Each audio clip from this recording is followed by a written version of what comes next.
we go. Back to Happy Hour. Here's Casey Stern.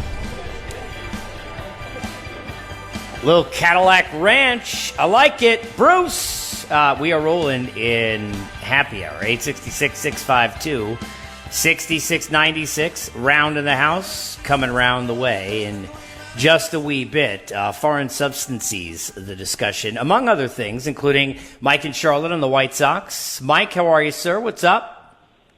Hey, good, guys. I just heard today that Nick Madrigal's out for the rest of the year officially now.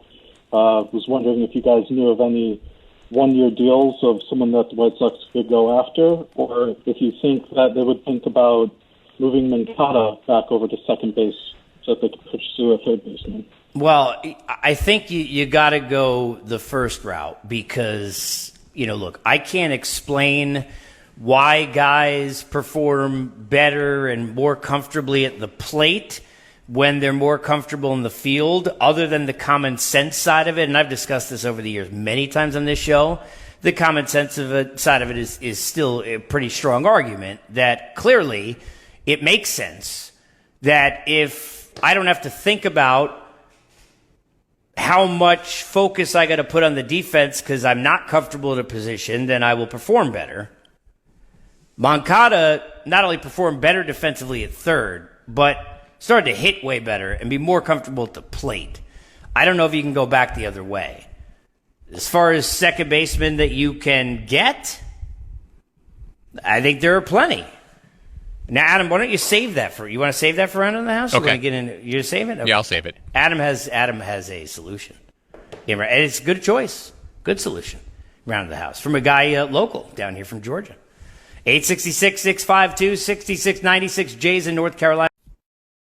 Here we go. Back to Happy Hour. Here's Casey Stern. Hey, everyone! This round's on the house! 3 stories straight from the top shelf. No chasers allowed. This is a Round on the House.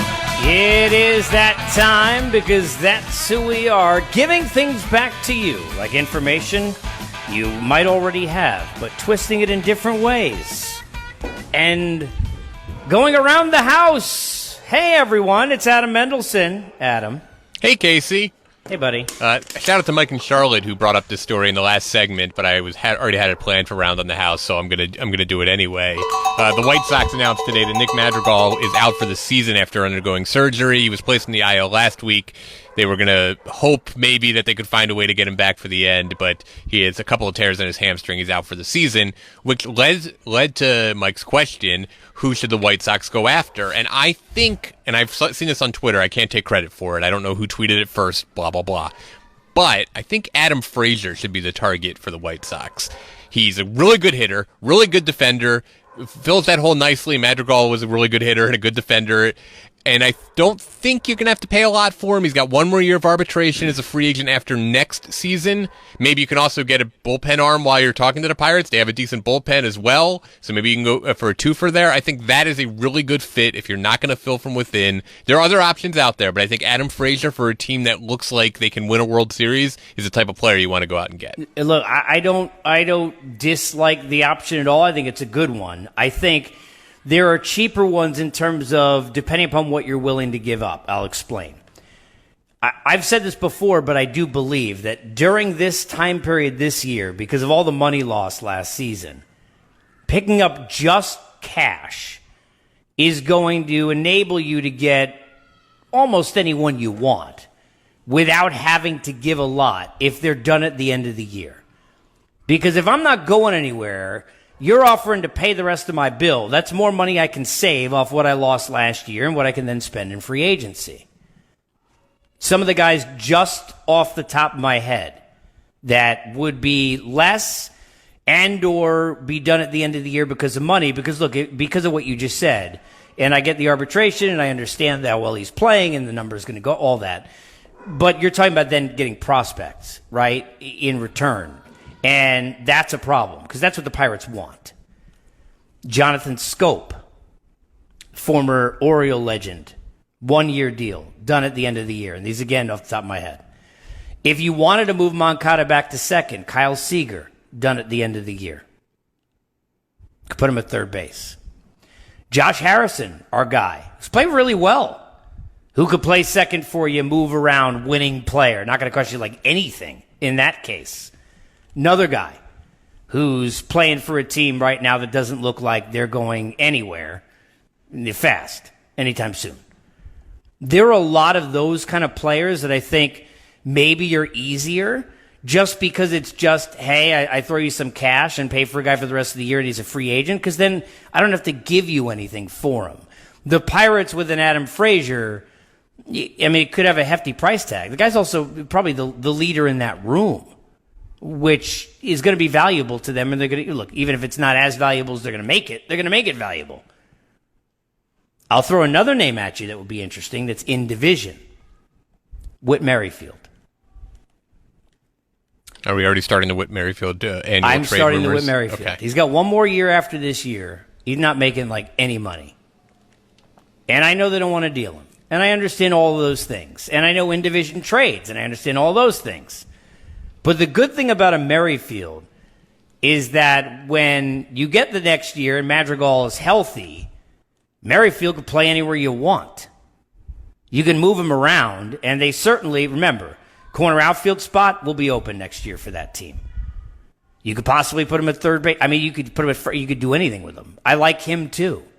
But I love Adam Frazier. Look, Adam Frazier as a trade candidate is a good one. I do worry about when it's not a rental, Adam, what you got to give. Oh, that's what I worry about. Because look, Asdrubal Cabrera types are like around somewhere, sure. right? Yeah. So you could go Camargo. Like there are guys that if you're hitting ninth for a White Sox team that can pitch and hit the baseball and score runs, I need you to field the ball and be able to be productive enough, right? And in a big spot, get me a clutch AB. They might not need to go as high as Adam Frazier, which, by the way, is to his credit, a positive, but they may not have to go even aim that high. Yeah, but I want them to. I think when you're Sure. a team like the White Sox and you're probably you have a chance to win the World Series, right? This is not just a team that has a chance to make the playoffs. This is a team that has a reasonable chance to win the World Series. Listen, if you can get Merrifield, you back up the truck and you get Merrifield. I love that idea. I'm hesitant because of what you said about in division. I don't think the Royals. What about Ketel Marte? Well, that's a good one too. I would, I would do that, and you could Ketel probably Marte's get him got one more year at cheap, $5 million. Yeah. I love the Seager idea, to be honest. Of all the Seager's names a you've good said, idea, isn't it? if you're going to move Moncada, and I don't think they will because of what you said to the caller earlier, but I love the Seager idea. Kyle Marte, I love Seager's too. done at the end of the year. There are Ketel Marte's options. got one more year at no money. There are options for the White Sox, and I'd like them to move more quickly than wait as we get closer to the deadline. Like, I want to see a team. I said this last week when you were But off. they're not being pushed. No, That's the no, problem. they're not being pushed, but I want them to feel like they're being pushed from the other contenders in the American League. Like, I want them to make a statement to the Rays, who you know aren't going to add a huge piece. You know that. They'll add some good pieces. They certainly will. I want them to send a message to the Yankees, who are struggling mightily, to the Red Sox, who aren't. You're not sure what the Red Sox are going to do. The White Sox can get out there early and make a big splash and say, you know what, you're going to have to come through us to win the American League. I'm curious to see what they do. I think Houston will try to make a big move, too. I want to see a team make a move before the end of this month, just to get the ball rolling, to make a statement. And that goes for both leagues, by the way. But I think the White Sox are now in a position to do that because they've lost yet another starting lineup person, right? They keep losing these guys. I get it. Look, Gene Segura, I mean, it's another good one. Although I think the Phillies might think I don't know what they are. I don't know what they are either. But they also got Kingery and a bunch of other guys, right? So Maton. Sure. I mean, they've got a lot of pieces they can move around the infield. But there are a lot of names of guys that you could get. And look, even if you're looking at third base, I mean, you could aim higher if you wanted to. You want Eugenio Suarez? Like, I mean, look. Yeah, but who knows what the Reds are doing? Well, but you're right. But you're totally knows right. what the Reds are doing. Right. You're totally right. But I think if you're going to make a move early, like I want them to do, you're going to have to go to a team that you know what they're doing, like the Pirates, like the Tigers, like the Royals. We'll see what happens, but I would like to see them make a big splash and not just get a rental. But I think you're probably right; they'll look rental. Yeah, I first. mean, who the heck knows? Right. I mean, look, I could make a case. Tim Anderson's not the greatest shortstop in the world either, and I like Tim Anderson a lot. But I'm not saying you want to move a guy over during the year, but there are a lot of shortstops who are going to be free agents. Yeah, a lot. Yeah, I've read about that. I'll go quicker on this one. That's my fault.